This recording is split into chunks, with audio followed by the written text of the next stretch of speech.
സ്ഥലങ്ങളിലായി ചക്രവാളത്തിൽ പക്കമ്പലവേട്ടിൽ ദീപാരാധനയ്ക്ക് സമയത്ത് തന്നെ ദിവ്യ ജ്യോതിഷ് തെളിയുന്ന മനോഹരമായ കാഴ്ച ഭക്തസഹസ്രങ്ങളുടെ ഭക്തകോടികളുടെ ഘട്ടങ്ങളിൽ ഉയരുന്ന ശരണം വിളികളെല്ലാം ഇവിടെ അലയടിക്കുകയാണ്. സന്നിധാനം മുഴുവനും ആ ശരണമന്ത്രങ്ങൾ അലയടിക്കുന്ന തീയമായ കേൾവി, ആ മന്ത്രങ്ങളുടെ അലയൊലിയിൽ ഒന്നാമത്തെ ജ്യോതി തെളിഞ്ഞ് രണ്ടാമത് വീണ്ടും ദിവ്യ ജ്യോതിസ് ആ പൊന്നമ്പലമേട്ടിലെ ചക്രവാളത്തിൽ ഉദിച്ചുയർന്നു.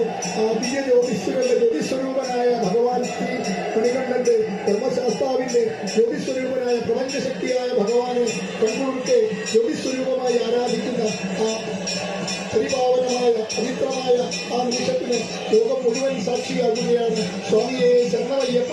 ആ മന്ത്രധ്വനികളോടുകൂടി ഈ അന്തരീക്ഷം മുഴുവൻ ശരണമന്ത്രങ്ങളാൽ അലയടിക്കുന്ന ഈ അന്തരീക്ഷത്തിൽ നിന്ന് ഭഗവാന്റെ ദിവ്യ ജ്യോതിസ് ഒന്നാമതും തെളിഞ്ഞ് ഭഗവാന്റെ ഈ മകര സംക്രമ സന്ധിയിലെ ദിവ്യ നക്ഷത്രം ആകാശത്തിന് മുകളിലായി തിളങ്ങി ഉദിച്ചു നിൽക്കുന്ന കാഴ്ചയും നമുക്ക് കാണാം.